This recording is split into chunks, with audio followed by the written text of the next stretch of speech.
علامہ یوسف بنوری رحمۃ اللہ علیہ جو بنوری ٹاؤن کے بانی تھے، انہوں نے ایک اور بات یہاں لکھی ہے کہ کھڑے ہو کر پیشاب کرنا جو ہے اس زمانے میں غیر مسلموں کا شعار بھی بن چکا ہے، وہ بیٹھ کے نہیں کرتے پیشاب۔ تو فرمایا کہ جو چیز غیر مسلموں کا شعار بن جائے نا، اس سے اجتناب اور زیادہ ضروری ہے۔ تو مسلمان قوم ہمیشہ سے اسلاف سے لے کے آج تک کھڑے ہو کر پیشاب کو معیوب ہی سمجھتے رہے ہیں، برا سمجھتے رہے ہیں، اور ویسے بھی ایک عجیب سی ایک اس میں حیوانگی سی معلوم ہوتی ہے۔ تو اس لیے انہوں نے فرمایا کہ یہ مسلم قوم کا شعار بھی ہے کہ بیٹھ کے پیشاب کرتے ہیں مسلمان۔ تو جو چیز شعار بن جائے نا، اس کی تاکید پھر اور زیادہ بن جاتی ہے۔ اس میں چونکہ اگر آپ کھڑے ہو کر پیشاب کریں گے تو غیر مسلموں کی اس میں مشابہت بھی ہوگی، تو اس لیے ادب، تمیز اور سنت اور طہارت، ان سب چیزوں کا تقاضا یہی ہے کہ بیٹھ کے پیشاب کیا جائے، کھڑے ہو کر پیشاب نہ کیا جائے۔ بچوں کو تنبیہ کرنی چاہیے اگر وہ واش روم میں کھڑے ہو کر پیشاب کرتے ہیں۔ آج کل یہ چیزیں بالکل ہمارے معاشرے سے ختم ہوتی جا رہی ہیں، بس ظاہری ادب و آداب رہ گئے ہیں، تھینک یو وینک یو بات سے پہلے لگا دیتے ہیں۔ لیکن میں دیکھ رہا ہوں جب ایئرپورٹ پہ کبھی جانا ہو تو بچے واش روم میں کھڑے ہو کر ہی پیشاب کر رہے ہوتے ہیں، بڑی پڑھی لکھی فیملیز کے بچے ہوتے ہیں، تو ان کو ادب سکھانا چاہیے، اور خاص طور پر اس طرح پیشاب میں چھینٹیں بہت پڑ رہی ہوتی ہیں ان کی باڈی پہ، تو اس لیے افضل یہی ہے کہ آپ بیٹھ کر پیشاب کریں۔ لیکن بہرحال حرام نہیں ہے، کوئی کھڑے ہو کر پیشاب کر رہا ہو تو یہ نہیں کہا کہ اس پہ کوئی حرام ہونے کا یا گناہ کبیرہ کا کوئی فتویٰ لگایا جائے گا، ایسا نہیں ہے۔ ایک تیمم سے کتنی نمازیں جائز ہیں؟ کیا ایک تیمم سے 2-3 نمازیں پڑھ سکتے ہیں یا ہر نماز کے لیے الگ تیمم کرنا ہوگا؟ تیمم جن صورتوں میں جائز ہوتا ہے تو ان صورتوں میں ایک تیمم سے جتنی چاہے نمازیں پڑھیں، جب تک تیمم ٹوٹے گا نہیں اس وقت تک آپ نماز پڑھتے رہیں۔ اور تیمم ان چیزوں سے ٹوٹتا ہے جن چیزوں سے وضو ٹوٹتا ہے، اور اسی طرح پانی پر قدرت حاصل ہو جائے تو بھی تیمم ٹوٹ جاتا ہے۔ لیکن آج کل لوگ ایک گڑبڑ یہ کر رہے ہیں کہ بات بات پہ تیمم کر لیتے ہیں، پانی موجود ہے، بس ٹھنڈا پانی ہے تو بھائی گرم کر کے وضو کر لو یا غسل کر لو، تو وہ اس میں سستی آ رہی ہے۔ اور بعض دفعہ ٹھنڈے پانی سے بھی نہا سکتے ہیں، وہ کوئی بیماری نہیں ہے، لیکن چونکہ سستی ہو رہی ہے ٹھنڈے پانی سے نہانے سے تو بھی تیمم کر لیتے ہیں۔ تو ٹھنڈے پانی سے نہانے سے اگر واقعتاً بیمار ہونے کا خطرہ ہے پھر تو ٹھیک ہے، تیمم کی گنجائش ہے، لیکن اگر صرف سستی ہو رہی ہے، بیمار ہونے کا خطرہ نہیں ہے، تو پھر سستی کی وجہ سے آپ تیمم نہیں کر سکتے۔ بغیر وضو قرآن پڑھنا، کیا بغیر وضو کے قرآن پاک کی تلاوت کر سکتے ہیں؟ ابو الفیض یو پی سے۔ جی ہاں ابو الفیض صاحب، بغیر وضو کے قرآن مجید کو ہاتھ نہیں لگا سکتے لیکن تلاوت کر سکتے ہیں، اور قرآن مجید پہ کوئی غلاف چڑھا ہوا ہو تو پھر ہاتھ بھی لگا سکتے ہیں۔ الکوہل، اچھا غلاف میں یہ ضروری ہے کہ وہ قرآن سے بالکل الگ ہو، اس کے اوپر جلد پہ نہ چڑھا ہوا ہو، یعنی الگ سے چادر میں لپیٹا ہوا ہو نا، جیسے چادر ہے آپ نے قرآن مجید پہ لپیٹ دی تو پھر اس چادر کو پکڑ سکتے ہیں آپ۔ لیکن وہ جو غلاف جو اس کا حصہ بن جاتا ہے اور قرآن مجید کے جو دونوں جانب ہیں وہ غلاف کے اندر ڈال دی جاتی ہیں تو وہ بھی قرآن کا جز بن جاتا ہے، پھر اس کو بھی بغیر وضو ہاتھ نہیں لگا سکتے۔ الکوہل والا پرفیوم کیا استعمال کر سکتے ہیں؟ کہتے ہیں جی الکوہل والے جتنے اسپرے اور پرفیوم ہیں کیا انہیں استعمال کر سکتے ہیں یا نہیں، نیز اس سے نماز پر کوئی فرق پڑتا ہے یا نہیں؟ نام ہی نہیں لکھا۔ جی الکوہل والے جتنے بھی پرفیوم ہیں سب استعمال کر سکتے ہیں۔ وہ الکوہل جو ناپاک ہے وہ صرف وہ الکوہل ہے جو کھجور یا انگور کی بنی ہوئی ہو، تو آج کل الکوہل کوئی بھی کھجور یا انگور کی نہیں بنتی کیونکہ بہت مہنگی پڑتی ہے وہ، تو عام الکوہل جتنی بھی ہیں وہ کھجور انگور کے علاوہ چیزوں کی بنتی ہیں، لہذا الکوہل کا خارجی استعمال بالکل جائز ہے، اس میں انشاءاللہ کوئی گناہ نہیں ہے۔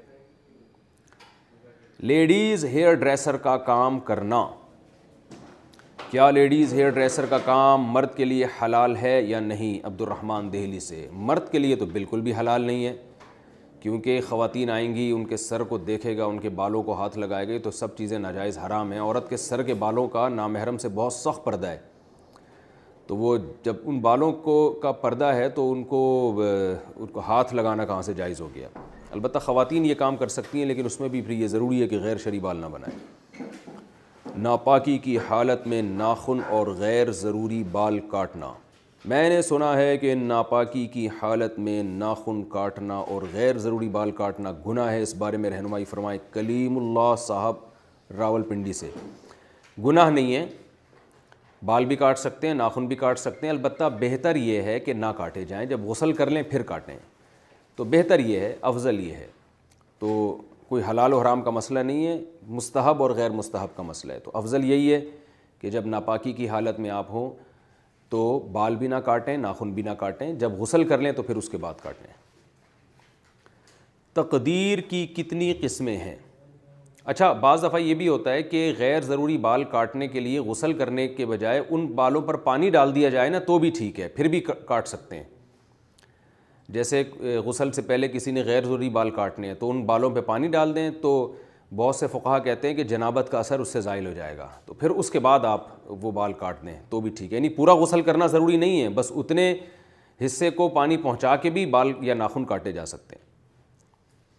تقدیر کی کتنی قسمیں ہیں؟ تقدیر کی کتنی قسمیں ہیں اور اس کی تفصیل بتا دیں۔ کاشان صاحب کراچی سے۔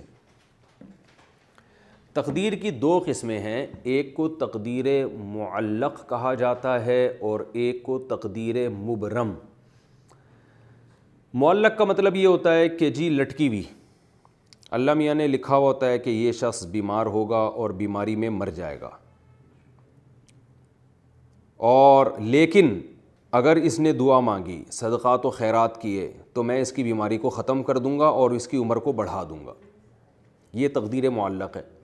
اور تقدیر مبرم جس کو پکی تقدیر کہا جاتا ہے، اس میں یہ لکھا ہوتا ہے کہ چونکہ اللہ کے علم میں یہ بات ہے کہ یہ بیماری میں دعا مانگے گا، صدقات و خیرات کرے گا، علاج کرے گا، لہذا بیماری ختم ہو جائے گی اور عمر اس کی لمبی ہوگی۔ تو جو معلق تقدیر ہے نا وہ معلق ہوتی ہے کہ یہ کام کیا تو ہوگا، یہ کام نہیں کیا تو یہ نہیں ہوگا۔ اور جو مبرم ہے اس میں یہ بھی لکھا ہوتا ہے کہ یہ شخص یہ کام کرے گا کہ نہیں کرے گا، کیونکہ اللہ کے علم میں پہلے سے ہوتا ہے۔ تو معلق تقدیر وہ دعاؤں سے بھی ٹل جاتی ہے، اسباب اختیار کرنے سے بھی ٹل جاتی ہے، لیکن جو مبرم ہے وہ اللہ کے علم کا نام ہے، اللہ کو پتہ ہوتا ہے کہ یہ اسباب اختیار کرے گا یا نہیں کرے گا، تو وہ پہلے سے، تو وہ کبھی نہیں ٹلتی کیونکہ اس میں سب چیزیں لکھی ہوئی ہیں۔ تو معلق جو ہے نا ٹلتی رہتی ہے، اور ہم تقدیر معلق ہی کو دیکھ کر کام کر رہے ہوتے ہیں۔ ایسا لگ رہا ہوتا ہے کہ یہ مریض ہے، یہ مر جائے گا بیچارہ بیماری سے، لیکن ہم اس کے لیے دعائیں مانگ رہے ہوتے ہیں کہ شاید اصل تقدیر میں لکھا ہو کہ یہ دعائیں مانگے گا تو یہ بیماری ٹل جائے گی۔ تو ہمیں اس مبرم کا بالکل بھی نہیں پتہ ہے، وہ اللہ کے علم کا نام ہے اور وہ کبھی بھی چینج نہیں ہو سکتی۔ جو اس میں سب کچھ ہے، اس میں یہ ہے کہ یہ اچھے عمل کرے گا لہذا جنت میں جائے گا، یہ برے عمل کرے گا لہذا جہنم میں جائے گا۔ اور جو معلق ہے اس میں لکھا ہوتا ہے کہ یہ چونکہ یہ جہنم میں جائے گا بشرطے کہ مرنے سے پہلے توبہ نہ کر لے، تو وہ لٹکی ہوئی چیز ہوتی ہے، مختلف کاموں کے ساتھ معلق ہوتی ہے وہ، کہ یہ ہو گیا تو یوں ہوگا، یہ نہیں ہوا تو یوں نہیں ہوگا۔ تو ان یعنی دو باتوں میں سے ایک ہوگا کہ اس نے یہ کام کر لیا تو پھر یوں ہوگا، یہ کام نہیں کیا تو پھر یوں ہوگا، تو یہ لٹکی ہوئی ہوتی ہے تقدیر۔ خدا حافظ کہنا کیسا ہے؟ خدا حافظ کہنا کیسا ہے، اس کا جواب دینا کیسا ہے؟ محمد سلمان صاحب انڈیا سے۔ خدا حافظ کا مطلب اللہ تمہارا نگہبان ہو، تو بالکل جائز ہے، جیسے فی امان اللہ عربی میں کہتے ہیں اللہ کی حفظ و امان میں رہو، تو بالکل جائز ہے۔ دعا ہے یہ اصل میں، تو کسی سے جاتے ہوئے دعائیں دینا، کسی بھی الفاظ کے ساتھ دعائیں دی جا سکتی ہیں، نہ اللہ کی طرف سے پابندی ہے نہ گورنمنٹ کی طرف سے اس پہ کوئی پابندی ہے۔ تو ناجائز ہونے کی جب تک دلیل نہیں ہوگی تو اس دعا کو جائز ہی کہا جائے گا، کوئی بھی دعا دی جا سکتی ہے۔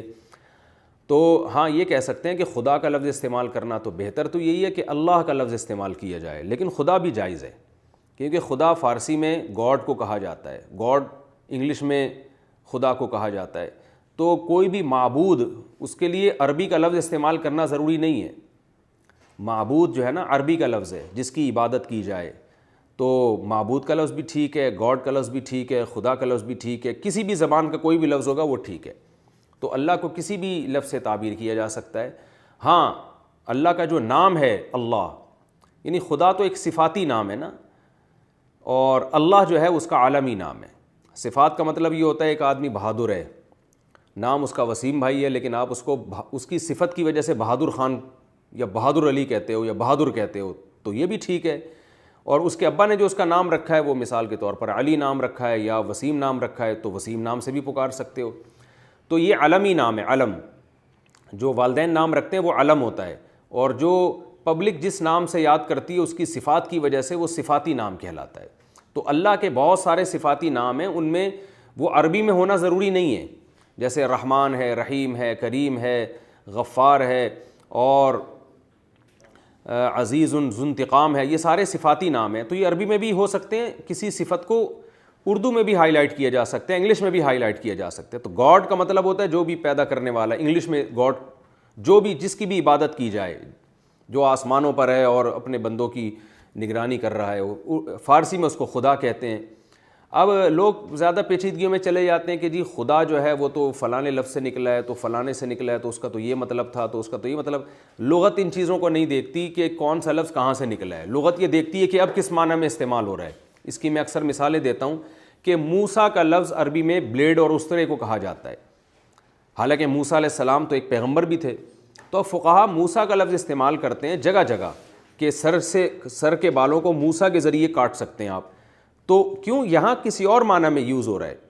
اور جب فرعون کے مقابلے میں جو جلیل القدر پیغمبر آئے تھے تو وہاں بالکل ایک نئے معنی میں استعمال ہو رہا ہے. تو یہی بحث لوگ چھیڑ دیتے ہیں حلیم کے بارے میں کہ حلیم اللہ کا نام ہے، تو لہذا جو حلیم کی دیگ ہے اس کو حلیم نہیں کہنا چاہیے، دلیم کہنا چاہیے. تو یہ کیا بات ہوئی بھائی؟ جو پبلک نے جس چیز کو جو نام دیا وہی کہا جائے گا نا. تو اللہ کا نام حلیم کسی اور معنی میں ہے، اور جو دیگ جو روٹی کے ساتھ کھائی یا چمچ کے ساتھ کھایا جاتا ہے وہ کسی اور معنی میں ہے. تو لغت ان پیچیدگیوں کو نہیں دیکھتی.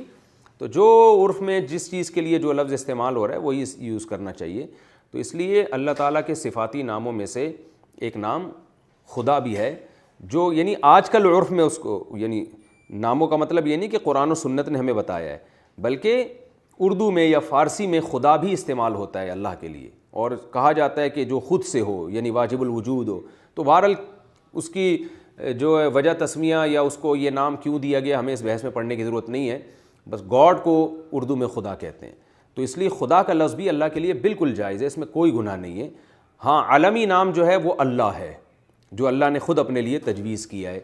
تو صفات سے بھی پکار سکتے ہیں آپ اللہ تعالیٰ کو، اور علم سے بھی پکار سکتے ہیں جو اللہ کا نام ہے. جیسے میں نے بتایا کہ کسی نے اپنے بچے کا نام وسیم رکھا تو وسیم سے بھی پکار سکتے ہیں آپ اس کو، اور اس کے اندر کوئی اچھی صفت ہوگی، بہادر ہے تو بہادر کہہ کے بھی پکار سکتے ہیں آپ اس کو.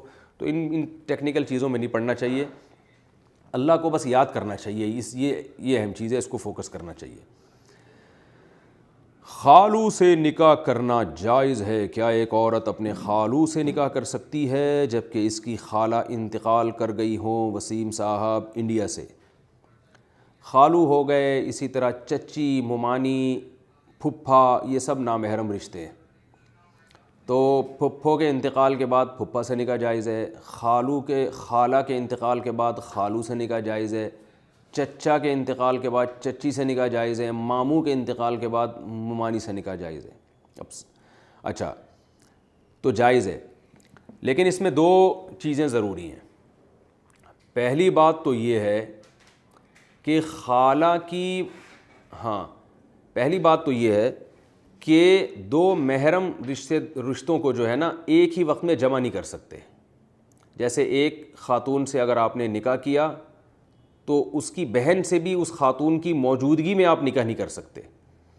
ایک خاتون سے آپ نے نکاح کیا، اس خاتون کی خالہ سے بھی اسی وقت میں آپ نکاح نہیں کر سکتے، یعنی خالہ اور بھانجی کو آپ نکاح میں جمع نہیں کر سکتے. تو یہ اہم مسئلہ ہے، اس کو اچھی طرح سمجھیں. ہاں ایک کو اگر آپ نے ڈیورس دے دی تو پھر ڈیورس کے فوراً بعد بھی نکاح نہیں کر سکتے. جیسے کسی خاتون کو آپ نے ڈیورس دی ہے تو اب فوراً اس کی بہن سے نکاح نہیں ہو سکتا، بلکہ اس خاتون کی عدت ختم ہوگی، اس کے بعد نکاح ہو سکے گا. تو یہ بھی خوب سمجھ لیں. کسی خاتون سے آپ نے نکاح کیا، اس کو ڈیورس دینے کے بعد آپ اس کی خالہ سے فوراً نکاح نہیں کر سکتے. آپ نے اگر اس خاتون کو ڈیورس دی ہے، طلاق دی ہے، تو پہلے اس خاتون کی عدت ختم ہوگی، اس کے بعد آپ اس کی خالہ سے نکاح کر سکیں گے. تو یہ خوب اچھی طرح مسئلہ سمجھ لیں. آپ نے اپنی وائف کی بھانجی سے نکاح کرنا ہے تو وائف کو ڈیورس دینے کے بعد فوراً اس کی بھانجی سے نکاح نہیں کر سکتے آپ، بلکہ وائف کی عدت ختم ہوگی، اس کے بعد آپ اس کی بھانجی یا بھتیجی سے نکاح کر سکیں گے. تو یہ خوب سمجھ لیں. ہاں موت کی صورت میں فوراً نکاح جائز ہے. ایک خاتون سے آپ نے نکاح کیا اور اللہ نہ کرے اس کا انتقال ہو جائے فوراً ہی، تو پھر فوراً آپ اس کی بہن سے نکاح کر سکتے ہیں، اس میں عدت نہیں ہے. اور کسی خاتون سے آپ نے نکاح کیا، فوراً اس کی ڈیتھ ہو گئی تو اس کی خالہ سے بھی فوراً نکاح کر سکتے ہیں. تو دونوں کو نکاحوں میں جمع نہیں کیا جا سکتا، اور عدت کے دوران بھی نکاح نہیں کیا جا سکتا. فجر کے بعد سونا منع ہے، یہ مسئلہ میں اس سے پہلے والے ایپیسوڈ میں بہت ڈیٹیل سے بیان کر چکا ہوں۔ صلہ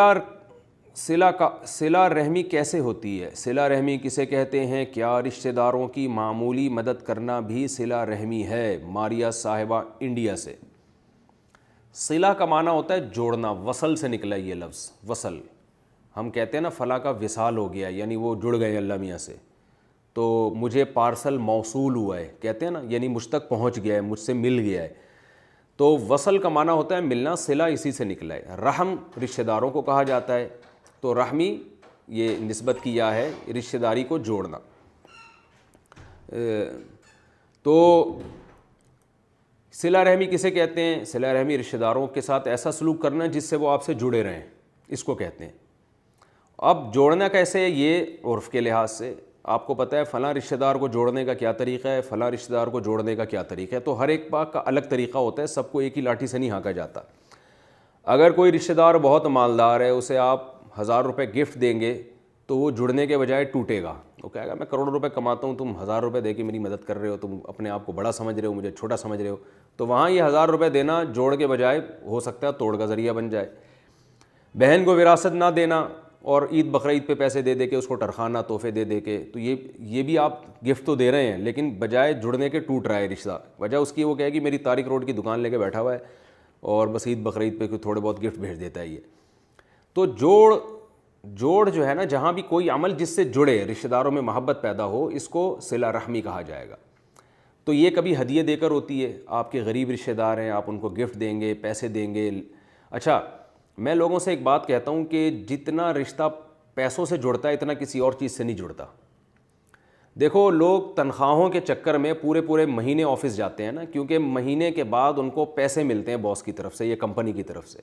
تو یہ جو لفافہ ان کو ملتا ہے یا چیک ملتا ہے ان کو، یا ان کے اکاؤنٹ میں پیسے ٹرانسفر ہوتے ہیں، یہ پیسے ان کو ایسا جوڑتے ہیں کہ صبح روزانہ 9 بجے سے لے کے شام 5 بجے تک وہ آفس میں چپک کے بیٹھے رہتے ہیں کرسی پہ۔ تو پیسے میں اتنی طاقت ہے کہ یہ ایلفی کی طرح جوڑ دیتا ہے۔ تو اس لیے رشتہ داروں میں جوڑ پیدا کرنے کے لیے روکھڑا خرچ کریں، میں لوگوں سے کہتا ہوں پیسہ دیں ان کو۔ آج کنجوسی اتنی ہے کہ پیسے نہیں خرچ کرتے۔ بھائی کو چاہیے وہ لفافے میں پیسے ڈال کے بھائی کو گفٹ کر دے۔ ابا کو اگر آپ جوڑ کے رکھنا چاہتے ہیں، ابا آپ سے خوش نہیں ہے، تو لفافے میں پیسے ڈال کے ابا کو گفٹ کر دے کہ یہ آپ کے لیے ہدیہ ہے۔ والدہ سے چاہتے ہیں تعلقات اچھے رہیں تو پیسے ڈالیں لفافے میں، امی کو گفٹ کر دیں۔ تو بیگم سے چاہتے ہیں تعلقات اچھے رہیں تو لفافے میں جو نان نفقے کے علاوہ کچھ پیسے ڈال کے کبھی کبھار دے دیا کریں۔ تو یہ روکھڑا ایسی چیز ہے کہ یہ انسانوں کو آپس میں جوڑ دیتا ہے۔ میں نے بڑی دشمنیاں دیکھی ہیں کہ لوگوں میں بڑے اختلافات تھے، پھڈے تھے، ایک دوسرے پہ کیچڑ اچھالنا، عزتوں کا جنازہ نکالنا۔ تو میرے پاس آئے، میں نے ان کو مشورہ دیا کہ یار آپ اپنے بھائی کو، اپنی فلاں بہن کو جو آپ کے صبح و شام خلاف بولتی ہے، یا آپ کی فلانی ممانی یا چچی جو بھی صبح و شام آپ کے خلاف آپ کی جڑیں کاٹتی ہیں، لفافے میں پیسے ڈال کے چپکے سے پارسل کر دیا کرو۔ تو وہ کہتے ہیں ایسا، یہ ہم نے جب یہ عمل کیا تو ایسے جیسے آگ پہ کسی نے ٹھنڈا پانی ڈال دیا ہو۔ تو اس لیے سب سے زیادہ جو چیز انسان کو جوڑتی ہے وہ ہے ہدیہ، اور ہدیے میں بھی پیسہ۔ آپ صلی اللہ علیہ وسلم نے فرمایا تہادوا تحابوا، ایک دوسرے کو گفٹ دیا کرو، اس سے آپس میں محبت پیدا ہوتی ہے۔ تو ایک بات تو یہ۔ دوسری بات، اگر آپ غریب ہیں، گفٹ دینے کی آپ میں سکت نہیں ہے، پیسے دینے کی سکت نہیں ہے، تو آپ صلی اللہ علیہ وسلم نے فرمایا بل الارحام ولو بالسلام، رشتوں کو تر رکھو اگرچہ سلام ہی کے ذریعے کیوں نہ ہو۔ تو دیکھیں کنجوسوں کے لیے بھی ایک پیکج دیا ہے کہ اگر گفٹ نہیں نکلتا جیب سے تو سلام کر لیا کرو، ہر تھوڑے دن کے بعد فون کر لیا، بھائی اپنی بہن کو فون کر لیا، اور بھائی خیریت، طبیعت ٹھیک ہے؟ وہ کہا بھائی خیریت آج کیسے پوچھا؟ بس ویسے ہی پوچھا، یاد آ رہی تھی، تو آپ میری سسٹر ہیں، ماشاءاللہ آپ میری بہن ہیں۔ میں نے کہا بہت دن ہو گئے، ہیلو ہائے، اور بچے کیسے ہیں، اور وغیرہ وغیرہ۔ تو ویسے ہی سلام کر لیا جائے، اور والدین کو سلام کیا جائے، بھائی بہنوں کو سلام کیا جائے، کبھی ان کی دعوت کر لی، بیٹھ گئے۔ تو آپ صلی اللہ علیہ وسلم نے فرمایا رشتہ داری جوڑنے کا جو سب سے ادنا طریقہ ہے نا، حدیث کا مفہوم بیان کر رہا ہوں، وہ ہے سلام۔ تو چپ گونگے کے بن کے نہ بیٹھے رہا کریں۔ کئی مہینے گزر جاتے ہیں، خونی رشتوں سے سلام دعائی نہیں ہوتی، بات ہی نہیں ہوتی، تو یہ چیز قابل اصلاح ہے۔ تو آپ کو اب میرا خیال ہے صلہ رحمی کا مطلب سمجھ میں آ گیا ہوگا کہ جس طرح بھی رشتہ داری کو جوڑا جا سکتا ہے، اس طرح سے اس عمل کا نام صلہ رحمی ہے۔ اور ہر وہ چیز جو رشتے توڑنے کا ذریعہ بنتی ہے وہ قطع رحمی کہلاتی ہے. صلہ رحمی کے اپوزٹ ہے قطع رحمی. تو غیبتیں, بہتان تراشیاں, ایک دوسرے کے عیوب سے پردہ اٹھانا, اگر آپ کو کسی کا عیب نظر آئے تو چھپائیں اس کو, لوگوں کے سامنے ذلیل نہ کریں, اور کنجوسی کرنا, ان پہ خرچ نہ کرنا, ان کی وراثت کھا جانا, ان کا حق کھا جانا, قرضہ لے لینا. اچھا یہ بھی لوگ ایک چیز ہے کہ لوگ سمجھتے ہیں کہ جو ہے نا ہم کسی سے قرضہ مانگیں, اگر وہ نہیں دے گا تو رشتہ داری ٹوٹے گی. ایسا نہیں ہے, قرضہ مانگنے سے رشتہ داری ٹوٹتی ہے. آپ سب سے پہلے اپنی چیزوں کو خرچ کریں, خام خواہ میں رشتہ داروں سے مانگا نہ کریں. قرض کا مطلب ہوتا ہے کاٹنا عربی میں, اور مقراض قینچی کو کہتے ہیں. تو قرض جو ہے نا وہ رشتہ داری توڑنے کا ذریعہ بنتا ہے. تو قرضہ نہ مانگا کریں, جو اللہ نے دیا ہے بس, جو آپ کی پینٹ میں جتنے پیسے پڑے ہیں وہ یہی ہیں, مانگے نہیں کسی سے. جہاں آپ نے بڑے بھائی سے پیسے لیے, چھوٹے بھائی سے پیسے لیے, فلانے سے پیسے لیے, ڈمکانے سے پیسے لیے, وہ کھا جاتا ہے انسان, پھر وقت پہ ادا ہوتے نہیں ہیں, پھر وہ غیبتیں, یہ بندہ 2 نمبر ہے, یہ بندہ ایسا ہے, تو اور پھر اپنے خرچ نہیں کر رہے ہوتے. میں تو لوگوں کے معاملات دیکھتا ہوں کہ لوگ آتے ہیں جی قرضہ چاہیے تو کیا کرنا ہے جی, وہ علاج کرنا ہے جی, والدہ کینسر کی پیشنٹ ہے, ان کا علاج کرنا ہے. تو میں کہتا ہوں اپنی گاڑی بیچ کے علاج کرو پہلے, ٹھیک ہے نا, W11 میں جایا کرو, گاڑی کوئی ضرورت نہیں ہے. تو جب سب کچھ دیوالیہ ہو جائے نا, پھر جا کے قرضہ مانگا کریں کسی سے, پھر مانگتے ہوئے بھی اچھے لگتے ہیں. جب تک گھر بھی بیچ دو اپنا ذاتی گھر, کوئی انسان کی بنیادی ضرورت نہیں ہے. اگر آپ کو قرضہ چاہیے, آپ کو کوئی مسائل ہیں اور قرضہ ادا کرنے کی طاقت آپ میں نہیں ہے, کیونکہ اکثر لوگوں کے پاس قرضہ ادا کرنے کی طاقت ہوتی نہیں ہے, تو پھر بھی وہ مانگ رہے ہوتے ہیں, تو پھر اپنا ذاتی گھر بیچ دیں, کرائے پر آ جائیں. تو جب تک ساری چیزیں بیچ بوجھ کے, جب تک آپ اپنی جیب سے جب تک خرچ کر سکتے ہیں, آپ کسی سے مانگے نہیں. مانگنے سے رشتہ داری ٹوٹتی ہے, کیونکہ مانگنے کے بعد لوگ ٹائم پہ چیزیں ادا نہیں کرتے, پھر ایک دوسرے کی غیبتیں, لڑائیاں. میں گھروں میں دیکھ رہا ہوں قاتلانہ لڑائیاں ہو رہی ہیں, بھائی بھائی کا دشمن بنا ہوا ہے. تو اس لیے مالی معاملات میں 1 نمبر رہیں گے تو انشاءاللہ ان چیزوں کی نوبت نہیں آئے گی. جمعے کے خطبے میں ہاتھ باندھنا کیسا ہے؟ جمیل انصاری, ناگپور, انڈیا سے. جمعے کے خطبے کے دوران بعض لوگ اپنے ہاتھوں کو نماز کی طرح باندھ لیتے ہیں, کیا ایسا کرنا ٹھیک ہے؟ بالکل ٹھیک نہیں ہے, یہ عمل بدعت ہے, اس کا کوئی ثبوت نہیں ہے. بعض کو دیکھا ہے کہ پہلے خطبے میں ہاتھ باندھتے ہیں, دوسرے میں کھول دیتے ہیں, بعض الٹا کر رہے ہوتے ہیں. تو یہ سب فضول یعنی غلط چیزیں ہیں. فضول تو نہیں کہنا چاہیے, بالکل غلط چیزیں, غیر ثابت چیزیں. تو نبی صلی اللہ علیہ وسلم نے ایسا کوئی ادب ہمیں نہیں بتایا ہے. بس خطبے میں تمیز سے بیٹھیں, جس طرح آپ کو بیٹھنا سکون میں لگتا ہے. 2 زانوں بیٹھ جائیں, 4 زانوں بیٹھ جائیں, جس طرح سے آپ کو اطمینان ہو, کیونکہ آپ نے بس خطبہ سننے کو فوکس کرنا ہے. تو اس میں ہاتھ باندھنا, ہاتھ کھولنا, ان سب چیزوں کا کوئی ثبوت نہیں ہے, لہذا اس سے اجتناب کرنا چاہیے. لیکن اگر کوئی یہ کام کر رہا ہے تو اس کو دھمکیاں نہ دینا شروع کر دیں. جمعے کے دوران بات چیت کرنا بھی خطبے کے دوران ناجائز ہے. تو بعد میں اس کو آرام سے سمجھا دیں کہ بھائی یہ چھوڑ دو, یہ چیزیں اچھی نہیں ہیں. جو جتنا اسلاف سے ثابت ہے, نبی سے ثابت ہے, بس اسی پر عمل کرنا چاہیے. اگر آپ کو محبت ہے نبی صلی اللہ علیہ وسلم سے تو آپ وہی کریں گے جو نبی نے کیا ہے. آسک مفتی